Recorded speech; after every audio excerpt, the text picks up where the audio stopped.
Thank you, everyone, for tuning in to another episode of Inside the Playbook with my tonight's guest is Coach Noelle Quinn of Bishop Montgomery Lady Knights basketball. And again, Inside the Playbook we highlight what that coach's journey has been and just going through what has worked for him or her. Not so much in the X's and O's topic, but just what happened through their journey, through their life, and what works for them during their coaching experience. So if this is your first time joining us, thank you very much. And if you are a repeat viewer, I do appreciate your support. If you haven't yet, do me that favor. Please like, subscribe, share, and hit that little bell, and you'll get alerts when we are going in live. So without further ado, do me a favor and help me bring in our special guest tonight, Coach Noelle Quinn.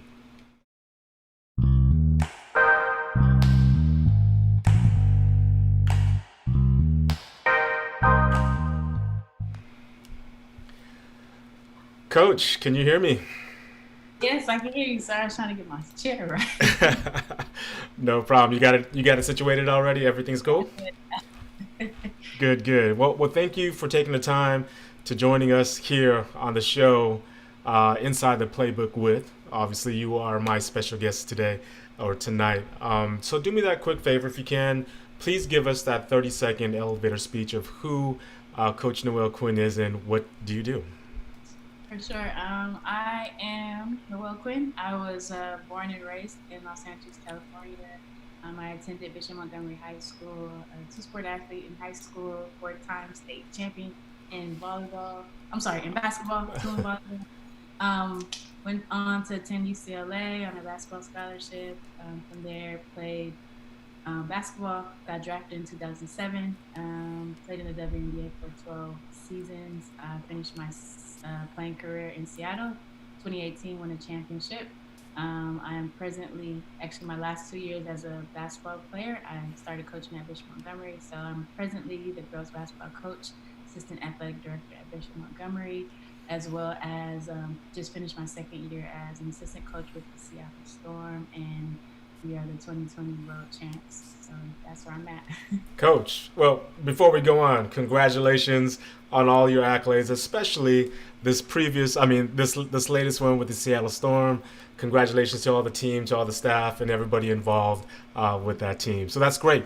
And again, that's a lot to unpack. You just came from, going from Bishop all the way UCLA and to WNBA and back to Bishop. So let's go and take those steps backward. Let's talk a little bit about, your playing experience as a basketball player. Just tell us a little bit, like, where did that all begin?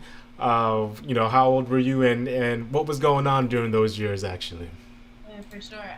I started actually playing organized basketball at the age of 8. But prior to that, my mom always told me my kindergarten teachers were saying I was playing basketball outside.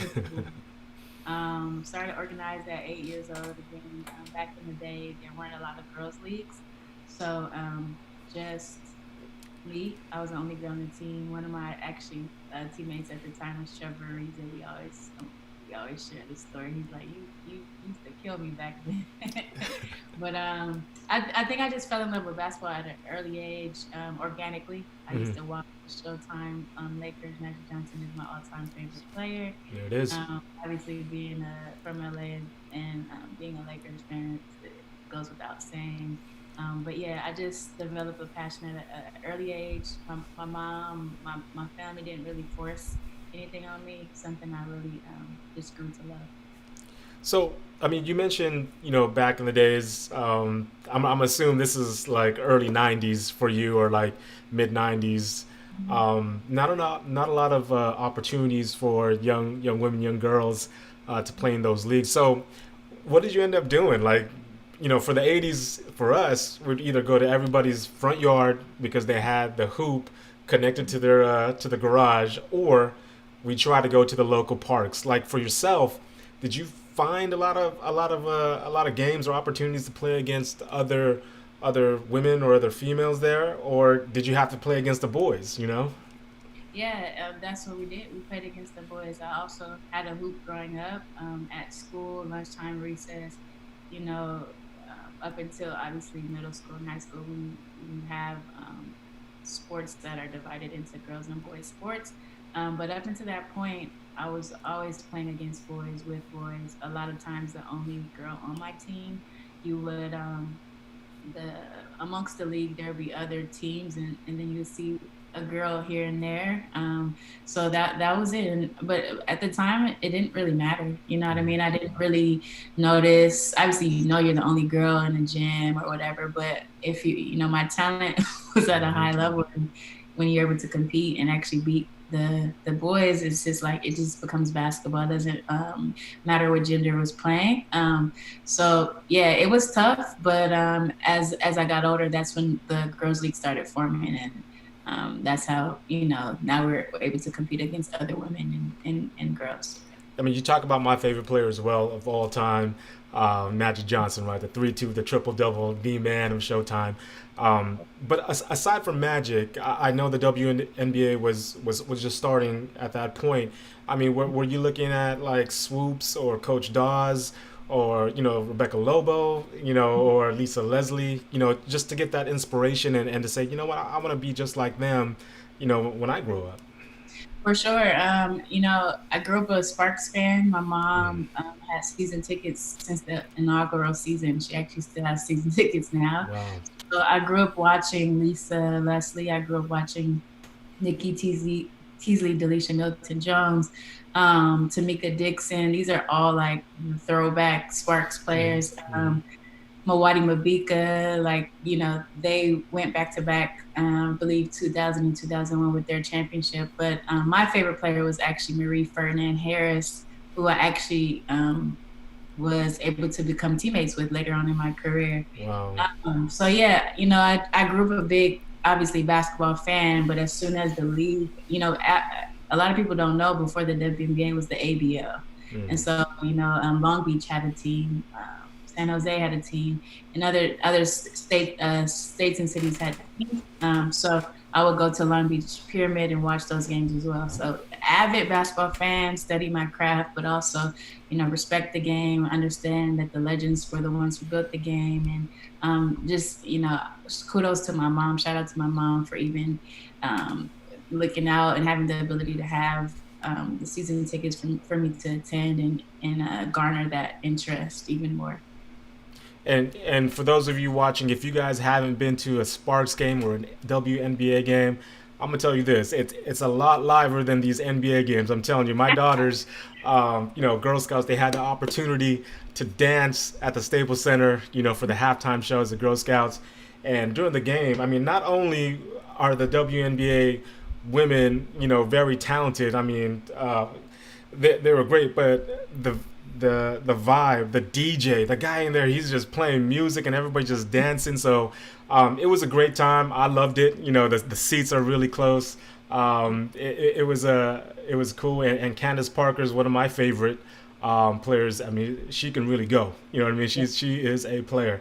But going back to Bishop, you know, and everybody can just Google. You just go ahead and Google Coach Noelle Quinn. We're not going to go through all the accolades. She did mention, you know, the championships, both volleyball and basketball. You guys can read up on that. What I wanted to ask you is, you know, during those years, I'm pretty sure that's formidable years for you as a player now, getting really into that organized basketball. Like, how was that experience for you, you know, for those 4 years being coached up at Bishop Montgomery? Yeah. My 4 years are amazing at Bishop. I think, you know, obviously you come into high school not knowing a lot as a middle schooler, but immediately you're embraced by the community, staff, students, faculty. And I think those years were so impactful in my life and really set the table and set the foundation for me as an athlete. Specifically, my volleyball coach and staff were amazing, and that's where I really learned how to develop a work ethic. What that really meant. A lot of times, my volleyball workouts were 10 times more intense than my basketball practices. And that's just a testament to who our coach, Kim Williman, was. And what she wanted to instill within us. There would be times, as a high schooler, you look at your coach, you're like, oh my gosh, they're so old. But she was out there working out with us, sprinting with us, and those things always stuck with me, and I try to incorporate that in my coaching skill set as well. And then basketball, obviously, we won a lot, but it was very challenging to high academics. I was in a lot of honors AP classes, but also leading my teams to the championships. Very hard, but very rewarding. And some of the most memorable times of my life, just um, building friendships, building bonds that a couple of my teammates and classmates I'm still friends with today. So, in general, high school is like you're saying, your formidable years, and time that you're really, figuring out who you are, who you want to be, going through the ups and downs of being a teenager, you know what I mean? And so at Bishop really cultivated this like I keep alluding to this work ethic. I learned what that was about, how the balance was going on in my life, both on and off the floor. So I really enjoyed my time there. So again, everybody, you guys are watching HBTV. This is called Inside the Playbook with my special guest tonight is Coach Noelle Quinn of Bishop Montgomery Lady Knights Varsity Basketball. We got a couple of people here. We got Blessa Marie Hey, Tomita. She says yes, Coach Quinn. And we got a couple of Bishop alumni here, especially my sister-in-law, my wife. They're on here and they're watching live with us. So yeah, thank you for that insight about Bishop Montgomery. Now, you go through your experience with Bishop. Now it's senior year, played your final game, won your championship. Obviously, you're getting all these letters pouring in, for different universities, different D1s, D2s, maybe. What inspired you and made that got you to make that decision to go to UCLA? And my wife's a UCLA alumnus, my sister-in-law, and a bunch of my family was as well. So they would love to hear this. But what made you decide that UCLA was going to be your home school? yeah, go Bruins. First um, so within my recruiting process, it came down to Stanford and UCLA. And I think about my choice in UCLA, and I like to say that it was kind of destiny for me. There was a project that I did when I was in middle school, actually at Westchester Lutheran Middle School. Our teacher had us write a letter to ourselves 10 years from that point. And 10 years after that, he actually sent the letter to us. And in that letter, I said I wanted to be in the WBA and I wanted to have gone to UCLA. So, in my thought process, you fast forward to actually it was junior year because I committed early. No, I'm sorry, senior year, I committed early. Um, having to choose between a prestigious university like Stanford and having to be able to have the opportunity to be coached by a Hall of Famer coach in Tara Vanderveer. I think I just went with my heart. And obviously, I didn't know about that letter till 10 years later, but it was destiny because I chose, where my heart said to go. I was able to stay home, have my family come watch my games, have a home cooked meal every weekend, go home with laundry. But also, I wanted to go to a university where we could build a program, not really go to one that was already established. There are a lot of things that went into my decision, aside from UCLA being one of the best schools in the world.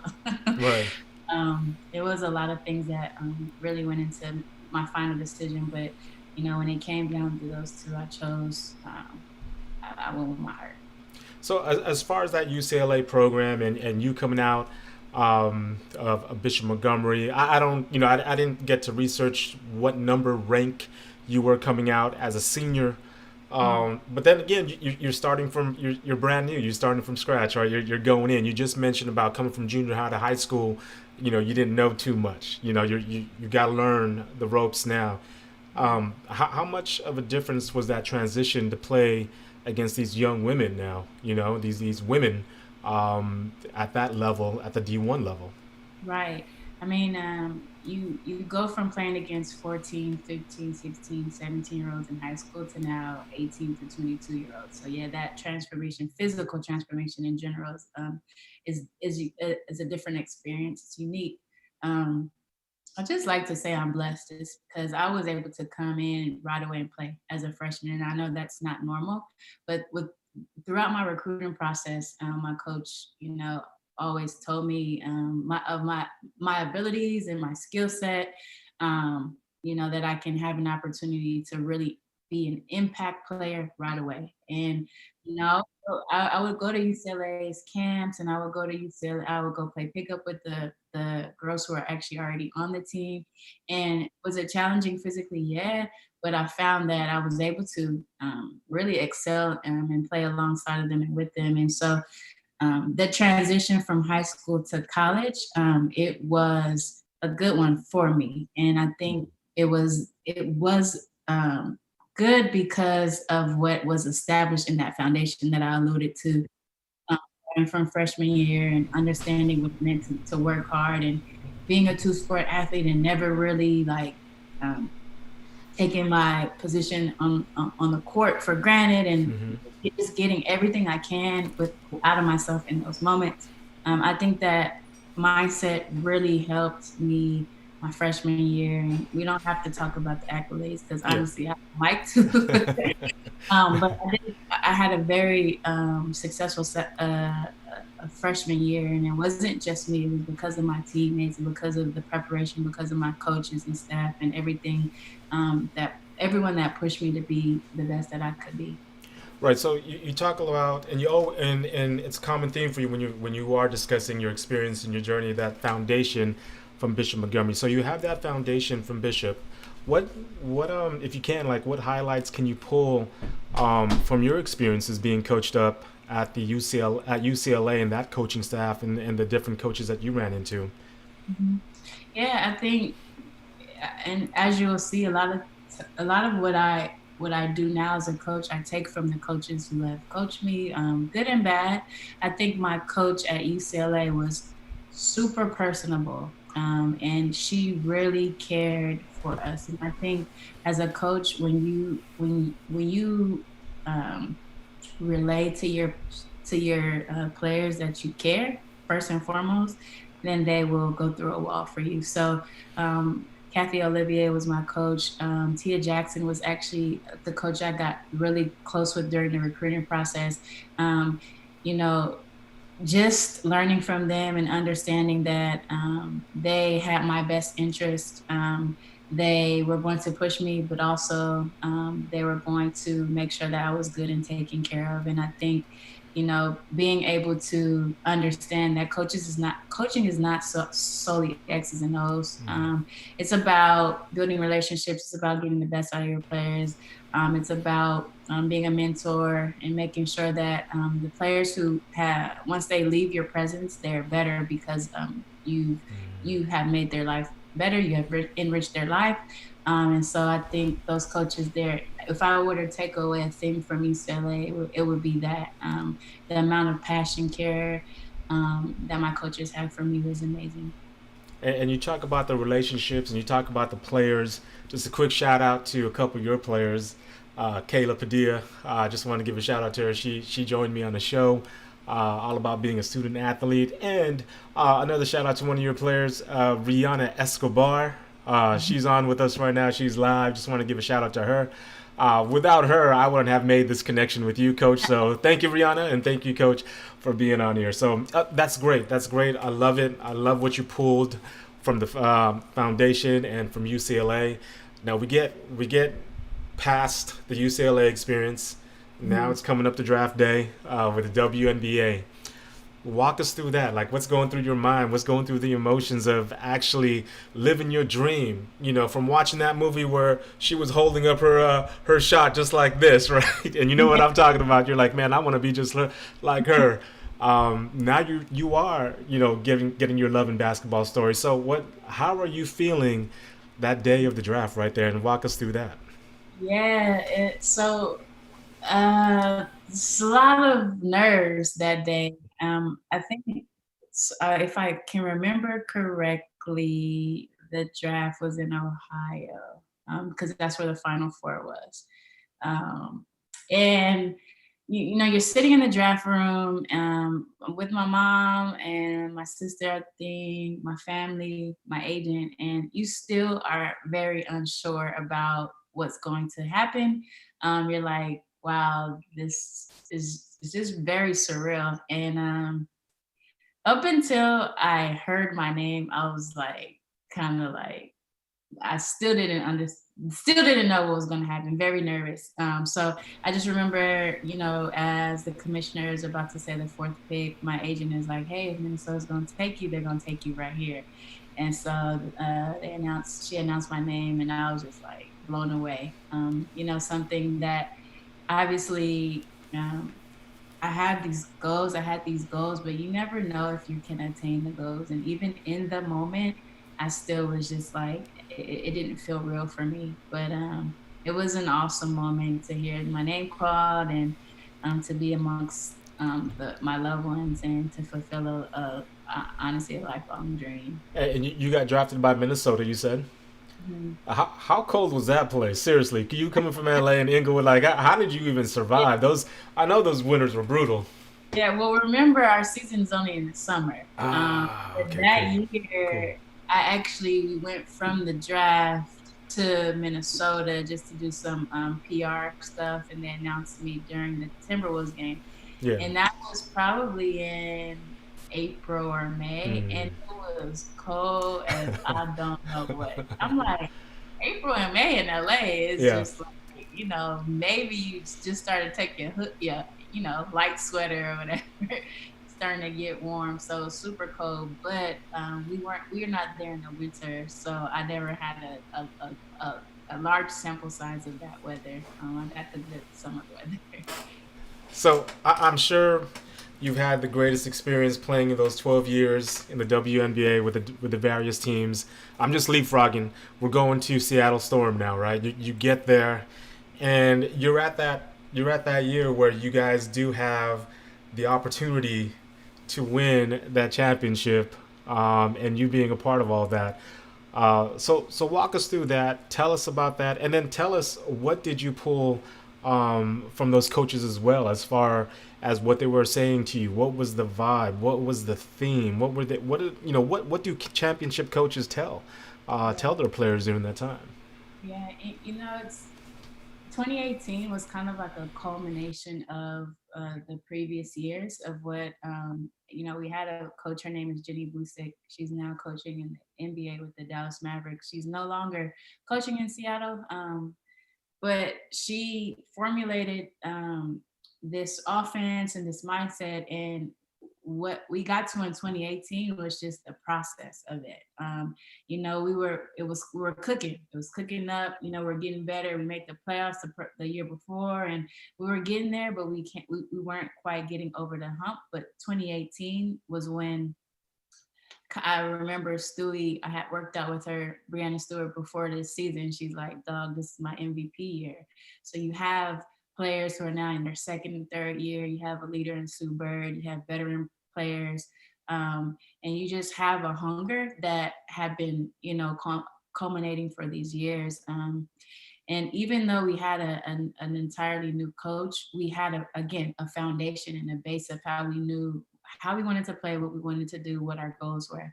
And in 2018, it was so fun because we genuinely got along with one another. We hung out all the time. And on top of that, we were balling. We were hooping on the floor. And obviously, being able to, you know, we had a tough 5-game semis with Phoenix, and then kind of blew DC out the water for the finals. I was at that point a veteran leader. I didn't play a lot minutes wise that season, but I was very vocal in the locker room and, you know, anytime I could be. And I think what I learned most as a player in 2018 from those coaches is, especially in the WNBA, sometimes you got to just get out the way. Let the players play. You coach, but not some that coaches can overcoach. At that time, we had something special going, and I thought that Dan, he did an amazing job of not overcoaching, giving us just enough. I also learned that a coach should always try to connect with each player, have a special relationship bond conversation with each player, no matter if the player is playing 40 minutes or no matter if the player doesn't get off the bench and plays 0 minutes, because everybody on a team is has an important role. And I really, as I really, again, just watching coaches and learning and obviously incorporating it into what I do is so important, because you don't want to lose anybody in the locker room. You don't want to lose a player just because, oh, coach doesn't talk to me because I'm not a star player. Oh, coach talks to this player more, has a special relationship with this player. So I pride myself in trying to really, understanding that it's not always equal opportunity, understanding that you're going to have better relationships with certain players than others, but always players should not ever say like my coach doesn't respect me, doesn't like me, doesn't talk to me. I don't operate that way, and I really learned that in 2018. And thank you for that. I mean, I believe I'm in the same lines of you. A lot of people have argued like, is this player like certain NBA championship teams, just for example, is player number 15 a champion? Mhm. Has this person contributed to the championship, even though if they got 1 minute or was, as we say, garbage time, right? And I believe they are. I believe they are They are champions because I believe championships are won in the off season. I believe championships are won during practice, outside the court, offside. What you're doing on the court. It all gels in together, like you're saying, and a lot of moving parts. Everybody has to gel, from the coaching staff to the equipment manager to everybody, just being one to make that whole thing happen. So thank you for that. And I'll again, I'm sorry.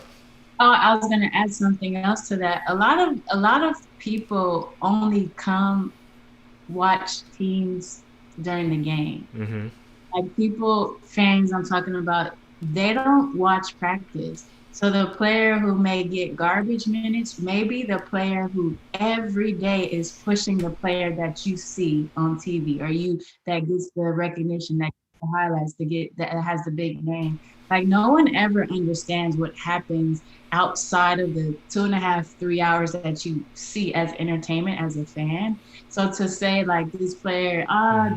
they don't play this amount of minutes. Oh, this player didn't even dress. Like we don't know Yeah. how impactful a player can be just because they're not playing on the floor in your eyes. There's so many things that happen, so many different things that go on within a season, within a team, leadership qualities, and other things that um, qualify Mm-hmm. a, a champion or a teammate. That's exactly. I totally agree with you. And again, you guys are watching HBTV, Inside the Playbook, with my special guest tonight is Coach Noelle Quinn. And if you guys are watching live, go ahead. Don't be shy. Go ahead and chat us up. Go into the live feed. Ask Coach some questions. During our talk and our chat, if I can look at the chat, and if there's a question there, I'll ask Coach, and I'll definitely get it out to her. So moving on and transitioning, you won the championship, 2018. That's great. What got you into going full circle back to Bishop Montgomery, as far as coaching? Like, what was that opportunity, and what made you say, you know what? Because playing a game, you can be the greatest. You can be the greatest, and I'm gonna argue Magic Johnson is the greatest. But I don't know about his coaching, right? So not everybody can coach, but you got Yeah. somebody like Coach Sloan, and Coach Rudy Tomjanovich. They all played. They weren't the best, but they're all great coaches, right? So, what made you decide and say, you know what, I wanna go back and coach at my alma mater, and I wanna be a mentor to these young women. Yeah, and I like to say that coaching found me again. I was so 12 of my seasons playing overseas. I'm sorry, in the WNBA. 10 of those I played overseas, and so So it's like full seasons, full years.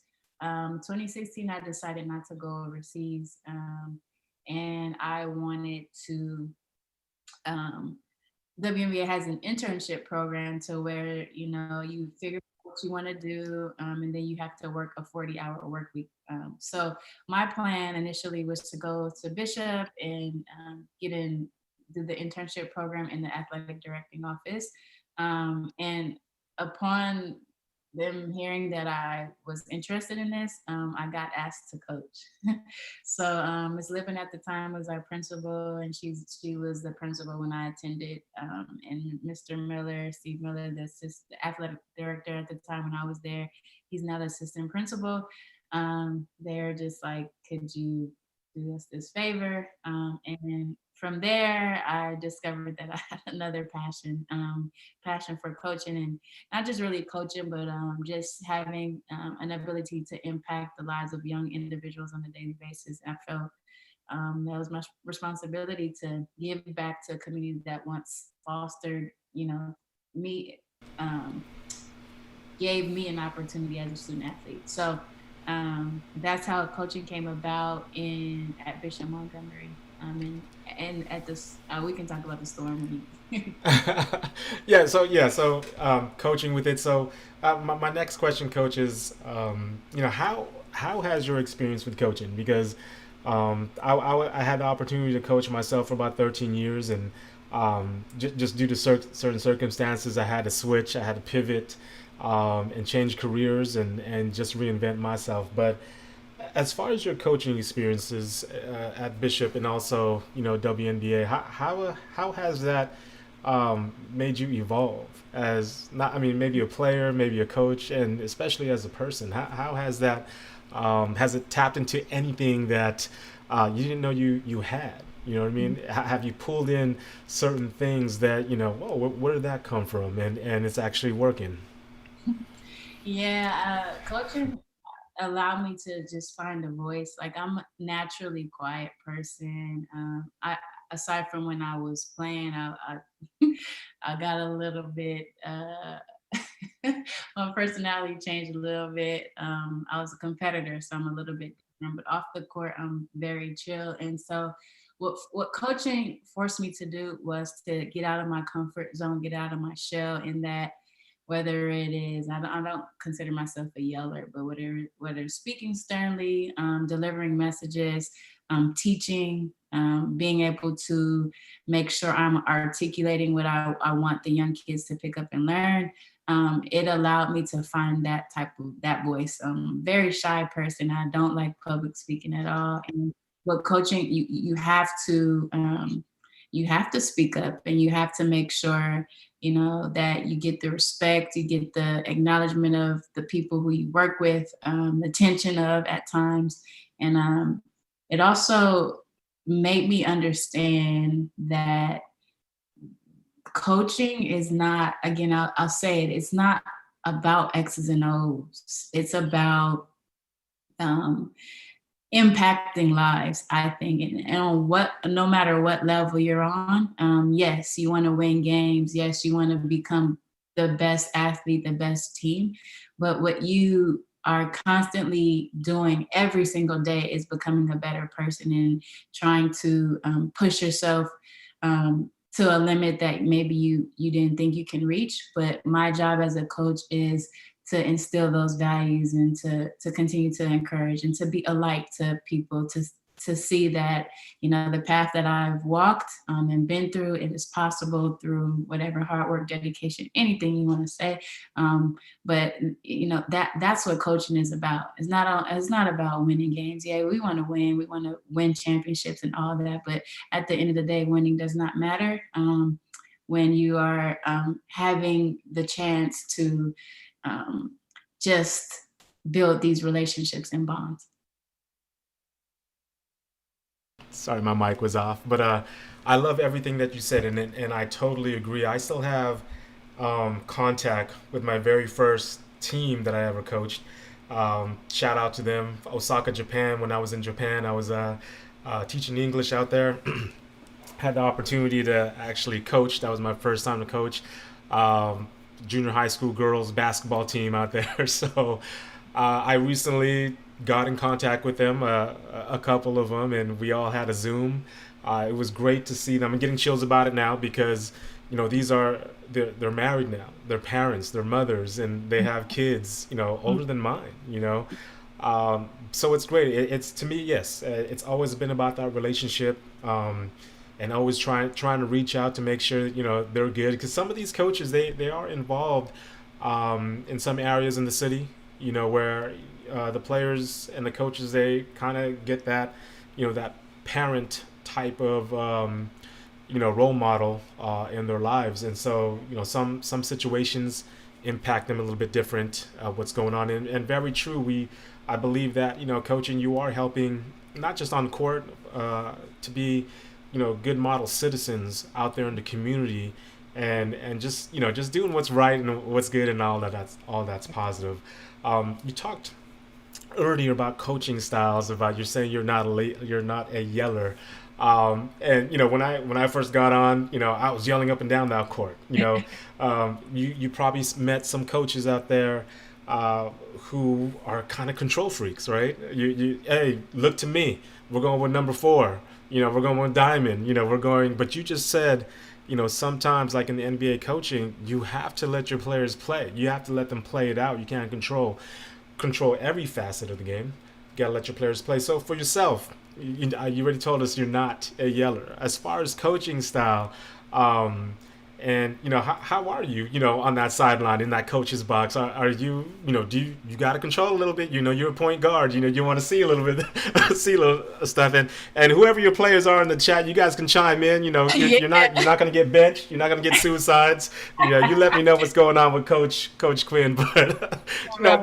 but let us know, like, what is that coaching style of yours, and the second part is, I know you had a bunch of your coaches, but other coaches now that you've seen professionally, like who do you like, not model, but you say, yeah, what, I like what he or she does here, he or she does here. So number one, your coaching style. How are you? Are you controlling? And then number two, the other coaches that that you pull from that you love. My coaching style, my players would probably say during games, I'm animated for sure. I'm always up. I'm always pacing. My coaches are always like, "Coach, coaching box is right here. You're all the way at the table." Trying to make sure I am logistically in the correct spot as a coach. And like you're saying, I just finished playing, so sometimes I feel like I'm out there on the floor. Literally, sometimes I am outside on the floor, referees running into me because I'm not in my coach's box. So very animated during games, but not in a way that I think is like detrimental to my team or who I want to represent. But I think I I try to be very caring first and foremost. I try to make sure that all my kids understand that their role on my team is important. I try to always talk to my kids about other things than basketball because I don't want that to be our only um, for, thing we talk about. There's more to life than just basketball. I am passionate about what I do. I say that I don't like to yell because as a player I didn't respond well to yelling. Now I know certain players have um, certain type of coaching, and so my job is to kind to figure out what buttons I can push, what drives certain players. So yeah, there are times that it does warrant me. I call it stepping on my what do I say? I'm on the pulpit today, just preaching to you guys. Some days I do become preachy, but it's only because I want the best out of my kids, and so my young ladies, I should say. Um, and I think for the most part, I'm trying to think of some coaches that I really like. Um, I'll say in our league, first and foremost, there's a coach, Coach Mike Tebow. He coaches the Washington Mystics. I really like the way he prepares for his teams, like going like the draft. Like a lot of times he's drafting players that aren't even on other people's list, they're in the second round, and he's drafting them in the first round, and they become very good professionals. I like his attention to detail and how he operates his team. I'm trying to think of some other coaches that I admire. I think that Don Staley has done an amazing job at South Carolina in that program, and turning them into national champions, and continuing to develop professional players. Um, I'm a UCLA Bruin, so Coach Wooden is always going to be on top of my coach's list. Even though I didn't like see the games per se live, but just his teachings and what he's instilled into his players. Obviously, he is super impactful. When you look at Coach Wooden, uh, his players talk about the stuff outside of basketball Mm-hmm. that he would always talk about: how you tie your shoes, how you Mm-hmm. present yourself, things like that. His pyramid of success, and um, I think you put me on the spot with coaches that come to me, but those come off the top of my head first and foremost. No worries. Thank you for that, Coach. So, we just got a little bit more time, and we got a couple more questions. We have one in the chat from my guy, Mr. Michael Fajardo. He asks, "What was it like to come from your draft team, the Minnesota, back to your home team to play for the Sparks?" So, what was that feeling like, and how did you feel about that? Yeah, so as I mentioned earlier, I grew up playing for the Sparks, and so an opportunity came about that year. My agent's like, "Look, like we can get to LA." So we she made it happen. I it was a dream come true. I'm not gonna even front to be Mm-hmm. playing at Staples. Again, my mom having her season tickets, she had the same seats, looking up in the stands and always seeing my mom. Being in LA, obviously, the public relation that comes with that, community work that comes with that. I had some great times in LA. I played with Lisa Leslie. I played with Tina Thompson. Played with Candace Parker. Played with Tisha Penachera. Played with Delisha Milton. Played with Marie. Played with, Wow. I mean, so many great players I had an opportunity to not only play with, but learn from and grow from and understand what it took to be a professional in that. And I'll say that when I got to LA is when I finally understood, okay, this is what it takes. I need to be doing this, this, and this. My 2 years in Minnesota, we were a very young team, didn't have a lot of vets on our team. Coming to LA, it really opened my eyes to what I needed to do to have some longevity in this league. Thank you, Coach. Thank you for that, and thank you, Mr. Mike Fajardo, for asking that question to Coach. So, really quick, Coach, just a couple more questions.